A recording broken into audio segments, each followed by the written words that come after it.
O Partido Popular de Poio presentou esta mañá o seu proxecto de humanización para o núcleo de San Salvador. A formación aposta por unha actuación que dé a protagonismo ás persoas e elimine as barreiras arquitectónicas. Que moitos deles fan vida en Pontevedra, outros transitan e cruzan a rúa de forma diaria, necesitan seguridade.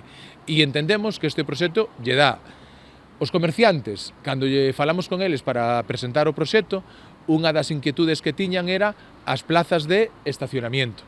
Logo, en este caso, neste proxecto, o que conseguimos é que se incremente un 20% as zonas de estacionamiento. Outro dos piares da proposta popular é manter o dobre sentido na Avenida da Barca e na Ponte. No seu día se levamos unha moción ao Pleno de Poio para decir que o equipo de goberno e a corporación do noso Concello transmitirlle ao Concello de Pontevedra que o feito de pechar Reina Vitoria, que o feito de eliminar o tránsito no entorno da Alameda, no entorno da Chegarai, perxudica seriamente a calidade de vida e os intereses dos veciños de Poio. En canto ao financiamento, Moldes adiantou que a súa intención é buscalo a través do Plan de Acción contra a Contaminación Acústica da Xunta de Galicia. Esta zona onde estamos hoxe está dentro dese mapa que ten a Consellería de zoas cun alto nivel de contaminación acústica, zoas de ruido.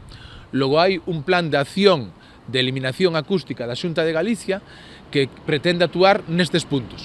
Logo, a nosa idea é presentar este proxecto ante a Consellería e, sobre todo, buscar esa financiación con ese plan. O candidato popular asegurou que de ser alcalde tras as eleccións do vindeiro 28 de maio, a humanización de San Salvador será unha realidade.